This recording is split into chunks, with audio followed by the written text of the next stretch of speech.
Salve, salve pessoas, tudo bem com vocês? Bem-vindos ao canal Matemática. Na resolução de hoje, no nosso desafio Matemática, a gente vai resolver uma questão do vestibular UEL 2021, que é uma questão interdisciplinar entre a disciplina de Matemática e Biologia. Bora lá! Então, pessoas, como eu disse no início do vídeo aí, hoje nós vamos resolver uma questão interdisciplinar entre a disciplina de Matemática e Biologia. Na parte de matemática, eu posso afirmar que ela trata lá do conteúdo de exponencial. E na parte de biologia, eu convidei o professor Jaguar para me ajudar a resolver, porque com certeza ele tem muito mais domínio que eu nessa parte aí de biologia.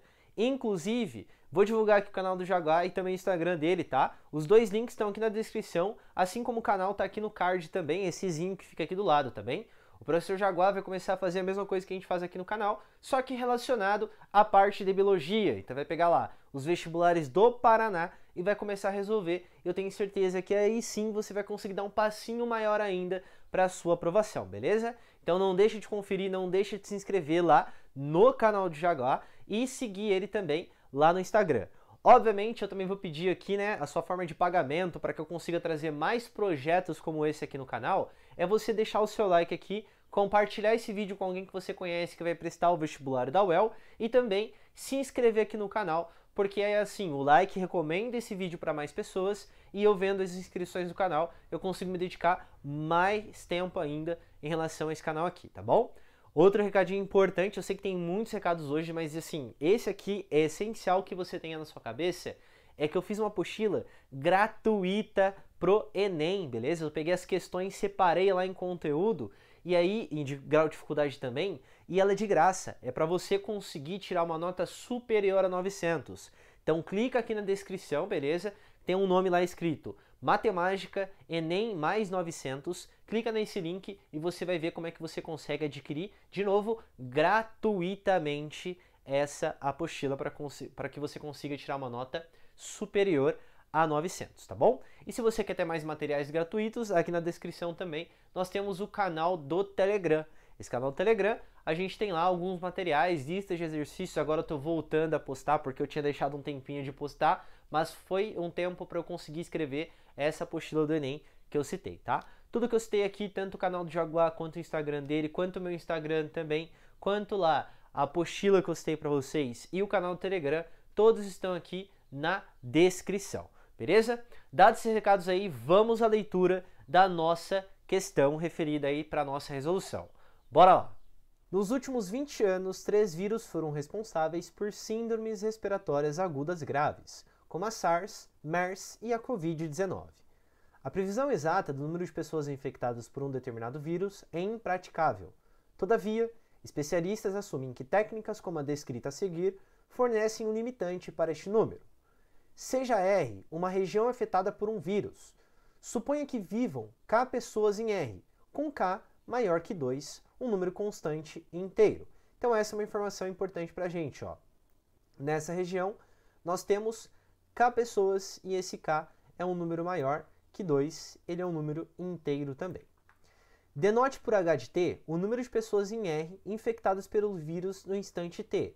Então H de T ó, é o número de pessoas infectadas nessa região R pelo vírus no instante T maior que 0, medido em dias. Como dito anteriormente, prever H de T é inexequível, entretanto, pode ser majorado pela função y de R positivos até R, de modo que H de T é menor ou igual a y de t, onde y de t é igual a essa função que ele dá aí de formação aí. Mas o mais importante é que o valor aqui de y, que é uma função que restringe o valor aqui da nossa H de t, como a gente não consegue prever, a gente tem aqui essa ideia da função y que a gente vai trabalhar, tá? Onde esse valor do e aqui é uma constante maior que 1 e uma constante racional. Continuando. Com base na técnica apresentada e nos conhecimentos sobre o vírus, atribua V verdadeiro ou F falso às afirmativas a seguir. Ele dá para a gente as 5 afirmativas aqui e pede: assinale a alternativa que contém, de cima para baixo, a sequência correta. Então, pessoas, como eu destaquei para vocês, ó, as informações importantes que nós temos é que H de T é menor que Y de T, que Y de T é dado por essa função que está aqui, E como sempre, como a UEL gosta muito disso, tanto de afirmativas, né? 1, 2, 3 e 4, para você assinalar quais são as corretas, ou verdadeiro e falso, é importante que você já vai grifando as que você pode descartar. Por que é importante que você pense nisso? Porque às vezes você lê uma afirmativa e você acha difícil, não tem problema, faz a próxima e assim sucessivamente, tá? Como aqui é uma questão interdisciplinar, a gente vai fazer na ordem, mas o Jaguar, lá na afirmativa número 4, ele vai te dar uma dica muito importante, tá bom? Então presta atenção quando ele for dar essa dica aí pra você, beleza? A gente vai fazer na ordem, então a primeira de matemática, vamos à leitura, acompanhem a leitura e já a gente faz a análise dela para ver se é verdadeiro ou falso, tá? Acompanhe aí. Ele diz o seguinte: no instante t igual a 0, vale que h de t é igual a 3. Então ele está falando o seguinte na afirmativa número 1 aqui, ó. Quando eu pego o meu t igual a 0, ele está falando que esse h de 0, ele é igual a 3. Então a gente precisa ver se isso é verdadeiro ou falso. Bom, onde está aparecendo o h aqui? A função h é limitada pela função y, e a função y é dada por isso aqui. Então vamos encontrar primeiro quanto que vale o y de 0, porque o t, que é a nossa variável, é igual para todas, certo? Depois que a gente analisar se é verdadeiro ou falso, a gente vem aqui e descarta lá o que não nos interessar, certo? Então vamos aqui, ó. Pega lá e vamos fazer então quanto que é y de 0. Note que o valor da nossa variável aparece aqui, ó. Então vou substituir esse cara aqui por 0, certo? Então em cima não muda. Fica lá, ó, 2k. Embaixo vai ficar 2 mais k menos 2. Então, ó, 2 mais k menos 2 vezes e elevado a menos 3 vezes 0, certo? Então vamos colocar aqui, ó, menos 3 vezes 0. Só que pensa comigo, analisa aqui, ó. Menos 3 vezes 0 dá 0. E elevado a 0, todo número elevado a 0 exceto 0, ele dá 1. Então aqui, você concorda que vai ficar assim, ó, essa partezinha vai ficar e elevado a 0, só que e elevado a 0, ele é igual a 1. Então, tudo isso daqui, ó, ele vale 1. O que vai acontecer então? A nossa função vai ficar da seguinte maneira, ó, perceba. Y de 0, em cima vai ficar o meu 2k, e embaixo vai ficar 2 mais k menos 2 vezes 1, que dá o próprio k menos 2. Então, eu vou descartar aqui o nosso parênteses, ó. A gente fica com isso. O que eu posso fazer agora? Olha só. Simplifica esse com esse, né? Porque um vai anular com o outro. Vai ficar só o meu k, não vai? Aí perceba que eu tenho 2k dividido por k. Quanto que é 2k dividido por k? Simplifica aqui, simplifica aqui. Então quer dizer o quê? Que só fica igual a 2. Logo, o y de 0, ele é o equivalente a 2. É isso que nós temos. Mas a afirmativa é em relação ao meu h, você concorda? Bom, volta para cá, ó. Você sabe que o h de t, que nesse caso é o h de 0, tem que ser menor ou igual ao y de 0. Ó. Então a gente tem aqui que h de 0 tem que ser menor ou igual ao y de 0.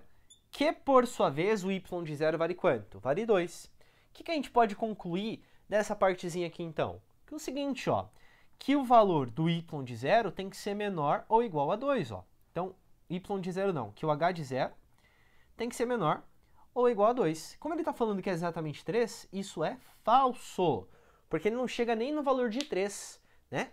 A gente tem no máximo o valor 2, ó. Então essa afirmativa aqui, ela é falsa.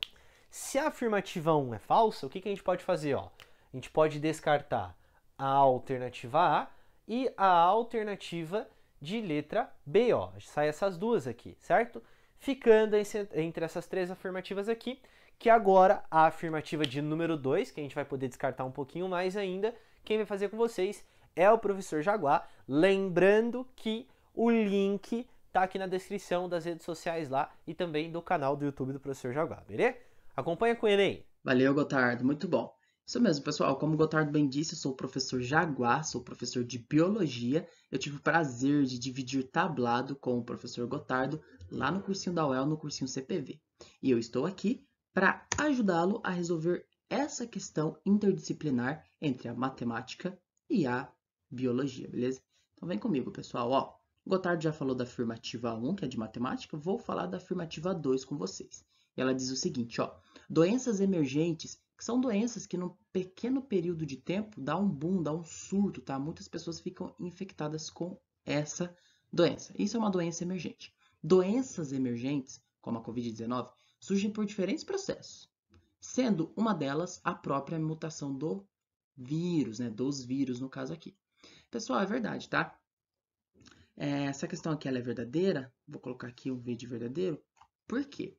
Porque, pessoal, olha só que interessante. Doenças emergentes, viroses emergentes, doenças causadas por vírus emergentes, um dos motivos que pode dar um surto dessa doença é realmente a mutação dos vírus. Os vírus, tá, pessoal, são parasitas, tá, de célula obrigatórios que têm a característica de mutar, de evoluir, de mudar muito rápido, tá? Quer um exemplo? Vou dar um exemplo aqui para vocês, ó. Vou pegar o SARS-CoV-2, o coronavírus, beleza? O SARS-CoV-2, pessoal, apresenta essa proteína aqui, ó, que é a proteína S, beleza? Essa proteína S, pessoal, ela é como se fosse a chave, tá? Do SARS-CoV-2, que tem a capacidade, que confere, tá? Uma capacidade para esse vírus de entrar, de adentrar nas nossas células, tá? Então, essa proteína S aqui, pessoal, no coronavírus, no SARS-CoV-2, evolui, muda muito rápido. Por isso que a gente tem esse boom de variantes, tá bom? Então, aqui é só um exemplo, tá? De como a mutação nos vírus é muito rápida, beleza? E pode sim causar um surto, um problema pra gente. Com você agora, Gotardo. Então, como o Jaguar explicou para vocês, a afirmativa 2 é uma afirmativa verdadeira, certo? Então, vamos colocar aqui, ó, uma afirmativa verdadeira. Quando a gente analisa as opções que nós temos aqui, como ela é verdadeira, eu vou descartar aqui, ó, a alternativa de letra E, ficando entre a afirmativa C e a D, certo? Aí você pode escolher se você quer fazer, por exemplo, a terceira afirmativa ou se você quer fazer a quinta afirmativa. Nesse caso, a afirmativa número 5, ela é mais fácil de resolver, tá bem? Aí você já consegue encontrar a alternativa correta, beleza? Isso é super importante que você tenha o feeling na hora de você conseguir analisar isso para ver o que é mais fácil para você ou não, tá? Mas como eu expliquei no começo do vídeo, a gente vai fazer na ordem aqui, mas sempre pega isso quando você estiver estudando, por isso que é importante você fazer as provas anteriores para você treinar isso, demorou? Vamos ver aqui a afirmativa número 3, acompanha comigo a leitura.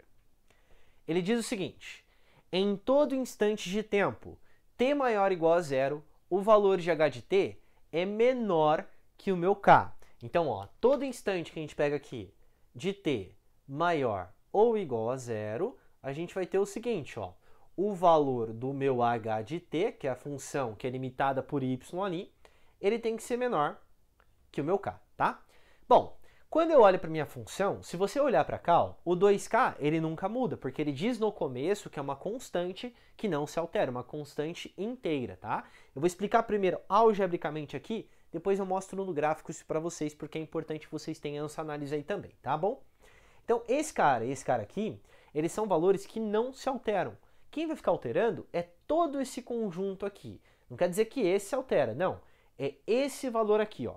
Então, vamos pegar essa partezinha aqui, pessoas, só para a gente analisar ela sozinha, ó. Vamos pegar ela aqui para conseguir analisar. Bom, veja bem, eu tenho aqui, então, k sobre 2 vezes e elevado a menos 3t. Bom, o que esse expoente negativo faz? Ele inverte o número que a gente está trabalhando, tá? Lembra lá de um caso particular de potenciação que nós temos. Aliás, se você tem dúvida em potenciação, nós temos aula aqui no canal, basta você dar uma olhadinha lá, que é uma parte da matemática básica, que é um projeto que a gente tem aqui. Mas voltando, ó, se a gente tem um número a elevado a menos n, você vai inverter esse número. O número que está aqui embaixo é o número 1, ele vem para cima.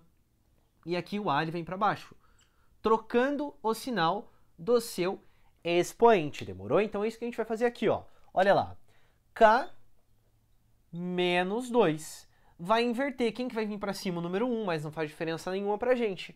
Mas quem que vem para baixo? Ó, o e elevado a 3t. E é essa análise que a gente vai fazer. Lembra que ele falou lá no comecinho que esse e ele é uma constante maior que 1. Então a gente vai ver qual que é o comportamento disso daqui. Obviamente eu não vou explicar isso para você utilizando o e, porque quando ele dá dessa maneira, ele está falando lá do número de Euler, que é 2,71, é um número racional assim como no Urupi também é, tá? Mas é importante que você saiba trabalhar com ele. Mas para explicar esse raciocínio aqui, eu vou utilizar uma base que a gente conhece muito, que é quem, ó? Que é 1 sobre 2. Então veja só, pessoas, olha só o que vai acontecer. Esse t, ele pode ser igual a zero. Vamos ver o que acontece quando t é igual a zero. T é igual a zero, todo número elevado a zero, exceto zero, dá 1, não dá? Então aqui vai dar 1, não vai ser diferente. Agora pega o número 1 sobre 2 elevado a 1. Isso é o equivalente a 1 sobre 2, que por sua vez dá 0,5, ok? Agora pega lá o número 1 sobre 2 elevado ao quadrado. Deixa eu só explicar para vocês qual que é o meu raciocínio aqui, tá? Antes da gente continuar. Eu estou jogando valores aqui de tal forma que eu estou aumentando esse cara sempre, ó. Note que o 1, ele sempre vai ser 1. Quem está aumentando é o número de baixo, como vai acontecer aqui, ó. Quanto maior for o valor do meu t, que é o que eu estou fazendo aqui, tudo bem? A gente vai ver o que vai acontecer com essa conta inteira aqui. Demorou? Então vamos lá, ó. Aqui vai ficar 1 sobre 2 elevado ao quadrado, que dá 1 sobre 4, que por sua vez é o equivalente a 25 centésimos, tá? Aí eu vou pegar, ó, 1 sobre 2 elevado ao cubo. Quando eu faço 1 sobre 2 vezes 1 sobre 2 vezes 1 sobre 2, isso dá 1 sobre 8. Maravilha!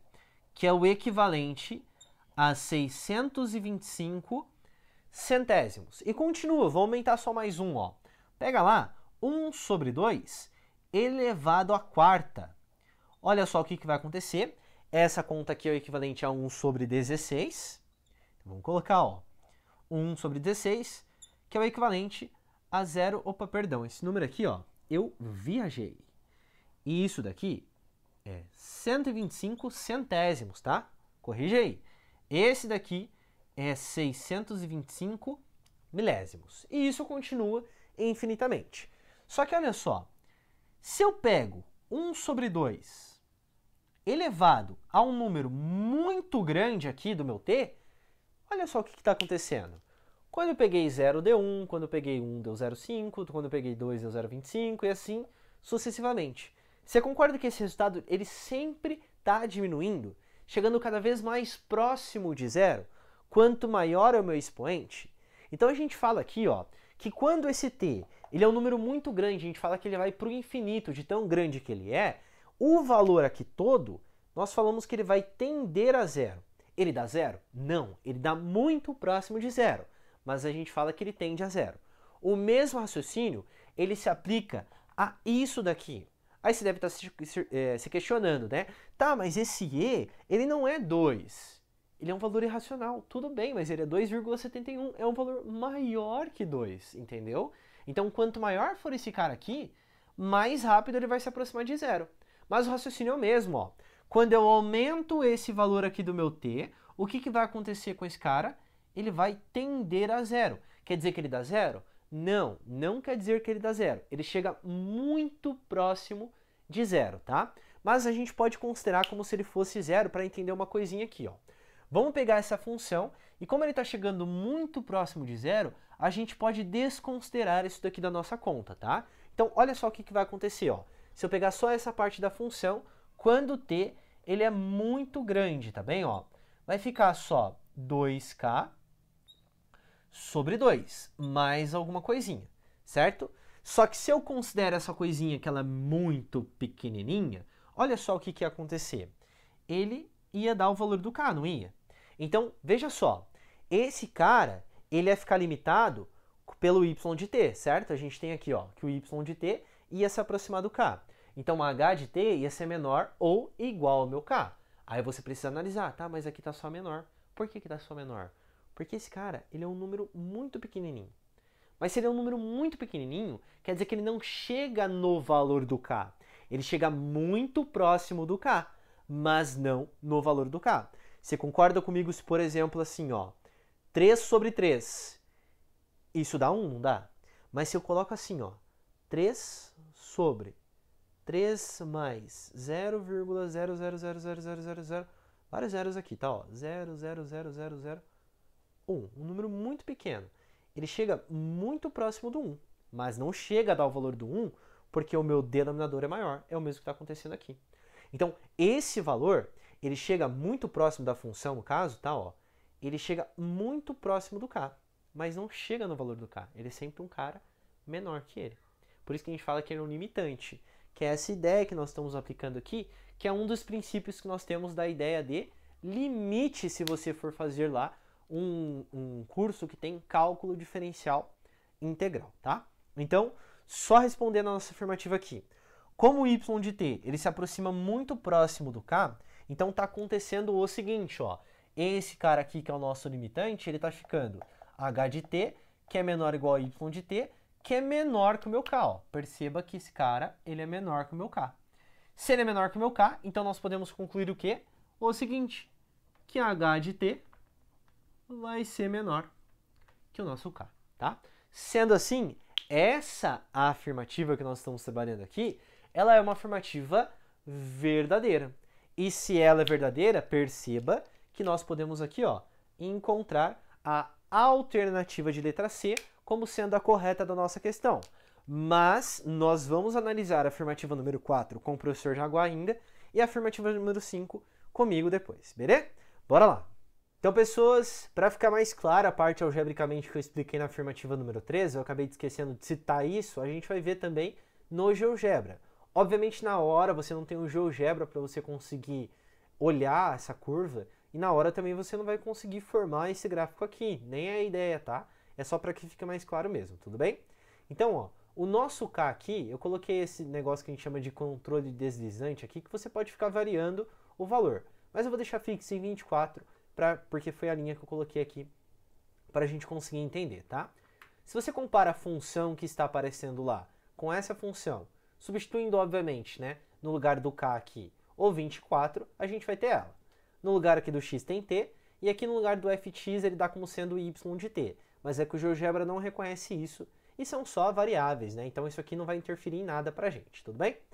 Perceba que dá pra gente analisar também a afirmativa 5 lá, mas a gente vai focar aqui na terceira afirmativa. Olha só o que está acontecendo. Repara que em um dado momento, essa função, ela se aproxima do valor aqui do 24, que é o k que a gente está dando, tá? Mas veja que essa reta aqui, ó, que eu coloquei em preto, essa reta a gente chama de reta assíntota. Perceba que a minha função, que é o que está em vermelho, ó, parece que ela toca na reta aqui quando o k vale 24, mas não. Ela só se aproxima, ó. Se você for muito mais para frente, repara que a gente está aumentando aqui o valor do k sempre, ó. Quando você dá um zoom maior aqui, repara que ela nunca chega no valor do 24, devido àquilo que eu expliquei, ó. Isso daqui vai tender a zero, mas nunca dá o valor do zero. Então sempre será um valor inferior ao 24. Obviamente você pode colocar esse valor aqui para qualquer um, ó. Perceba, deixa eu ver um valor máximo que eu coloquei aqui no nosso controle deslizante. Só um momento, ó. Que está em 24, vamos colocar aqui, por exemplo, sei lá, 30, né? Aí você vem aqui na linha do 30, ó, deixa eu digitar aqui, y igual a 30, só para a gente conseguir aqui a nossa reta chamada reta assíntota. Ó, perceba que esse cara ele chega muito próximo, mas nunca toca no valor igual a 30, ó. Por isso que a gente chama de reta assíntota. Isso aqui é só para ficar mais claro a ideia lá do que nós tivemos, tá? Agora sim, com o professor Jaguar, a afirmativa de número 4. Boa, Gotardo, valeu. Então, pessoal, vamos continuar aqui, ó. Então, vocês já viram a afirmativa 1 com o Gotardo, a afirmativa 2 comigo, 3 com o Gotardo, e vamos aqui para a afirmativa 4, que também é de biologia, tá? E ela diz o seguinte, ó. O novo coronavírus é causador da síndrome. O que é uma síndrome, Jaguar? Síndrome é um conjunto de características. Por exemplo, se você vê uma pessoa na rua que tem síndrome de Down, você sabe que ela tem síndrome de Down apenas ao olhar. Por quê? Porque essa pessoa ela apresenta um conjunto de características, tá? Que demonstra que ela tem síndrome de Down. Isso é uma síndrome, tá? É um conjunto de características, beleza? O novo coronavírus é causador da síndrome, conjunto de características, respiratória aguda severa em humanos, tá? É verdade. O coronavírus ele causa respiratória aguda severa em humanos, tá, pessoal? Devido ao fato de ser constituído de dupla fita de DNA. Pessoal, essa afirmativa aqui ela é falsa, tá? Por que, Jaguar, ela é falsa? Pelo seguinte motivo, pessoal, ó. Se a gente pega aqui o SARS-CoV-2, o coronavírus, e olha o material genético, o que é o material genético mesmo, Jaguar? O material genético é aquela molécula que guarda a informação, tá, do vírus, como o vírus deve ser, beleza? E o material genético do coronavírus, pessoal, é um RNA e não um DNA, como está falando aqui nessa questão. Se você, né, não é uma pessoa, assim como eu, que manda muito bem nas exatas na matemática, que eu duvido porque você está aqui, com certeza, aprendendo muito com o Gotardo, mas se você tem um pouco de dificuldade como eu, e você manja um pouquinho de biologia, sabendo que a afirmativa 2 é verdadeiro e a afirmativa 4 é falso, olha que da hora o que a gente pode fazer. Vamos lá, só com sabendo biologia, tá? Que a segunda é verdadeira. Ó, a segunda aqui na A é falso. Manda pro lixo. A B é falso. Manda pro lixo. A C, a segunda afirmativa é verdadeiro, guarda. A D, verdadeiro, guarda. A E, segunda é falso. Manda pro lixo. Só sabendo essa 2 aqui, pessoal, essa afirmativa 2, tá? Que é uma coisa que a gente sabe vendo no noticiário, tá, pessoal? A gente já iria ficar entre duas questões e a sua chance de acertar já aumenta demais, beleza? E aí, pessoal, se você vem aqui, ó, para a afirmativa 4 sendo falsa, ó, tanto a C é falsa quanto a D também é falsa, beleza? A D aqui também é falsa. Pô, Jaguar, como que eu resolvo isso? Com matemática. Não tem como, você ia precisar da matemática do professor Gotardo para resolver se é a C ou se é a D. Só que aí, pessoal, essa 5 aqui o Gotardo vai explicar para vocês e vocês vão ver como que ela é mais simples do que a afirmativa 1 e do que a afirmativa 3. E a partir daí, vocês iam matar a questão, tá bom? Vou dar um spoiler, o Gotardo vai repetir também, só que é a C e ele vai explicar o porquê que é a C. Só que só com a biologia você ficaria entre duas questões. Então, pessoal, foi um prazer imenso estar aqui com vocês, beleza? Foi um prazer imenso compartilhar aqui a resolução desse exercício com o professor Gotardo. Pessoal, me sigam lá no canal do YouTube Jaguabio, beleza? E no meu Instagram, jaguar.bio, tá? Onde eu vou começar um projeto aí de resolução de exercícios dos vestibulares do Paraná. Forte abraço, valeu, fui! Então, pessoas, só analisando aqui, né? O professor Jaguar disse que a 4 é falsa, a gente já tinha encontrado, mas é importante que você faça esse processo quando você está estudando, de fazer todas as afirmativas. Você tem o tempo e fica como forma de revisão para você, tá? Até para você treinar a parte da UEL. Vamos ver agora o porquê que a afirmativa número 5 ela é falsa, tá bem? Acompanhe a leitura comigo, por favor. Veja só.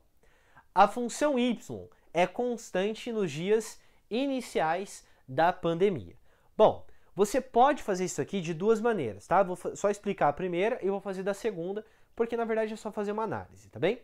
A primeira maneira que você pode fazer isso aqui é você pegar, por exemplo, o y igual a zero, que a gente, o y não, desculpa, o t igual a zero, pegar o y de zero, nós já fizemos isso na afirmativa número 1, e encontramos que é igual a 2, e depois pegar y igual a 1, fazer algumas aproximações aqui e ver que dá um valor distinto de 2, sendo assim não seria constante. Mas uma outra análise, que é só você se lembrar de como que é uma função exponencial, lembra que ela não tem comportamento constante. Essa função ela não é exponencial, tá? Mas a gente fala que ela se comporta como sendo uma função exponencial devido ao fato de que a gente tem, ó, essa potência onde aqui a minha variável está aparecendo no meu expoente. Então, essa função a gente pode chamar lá, que não tem uma definição para isso, de uma função do tipo função do tipo exponencial, tá? Você pode analisar dessa maneira aqui. Como ela é função do tipo exponencial, o gráfico dela vai ser parecido com uma função do tipo uma função exponencial, assim como eu mostrei para vocês na afirmativa de número 3. Então, só afirmando aqui mesmo que essa afirmativa ela é falsa, beleza? Se você gostou desse formato aí, fazendo questões interdisciplinares, deixe seu comentário aqui para dar um feedback aí para a gente conseguir o que dá para melhorar, porque eu estava falando com o Jaguar, a gente está começando a resolver as questões da UEM, e aí a gente precisa saber se ficou legal dessa maneira, se vocês têm alguma dica pra gente, porque a gente pode trazer um vestibular aqui, que ele é bem interdisciplinar para vocês, que eu tenho certeza que vai conseguir te ajudar, tá? E aí também, deixe seu like aqui, porque isso impulsiona o meu canal para outras pessoas. Se inscreve aqui no canal também, se inscreve no canal do Jaguar, não esqueça de fazer isso, porque eu tenho certeza que assim você vai conseguir a sua aprovação mais rapidamente com essas dicas que a gente está te dando aqui, tá? No link aqui também você tem uma apostila gratuita do Enem para você tirar uma nota superior a 900, certo? Tchau, tchau, pessoas. Um grande abraço para vocês. Muito obrigado, Jaguar, mais uma vez por você ajudar aí nessa resolução. Um grande abraço e que a força esteja com você.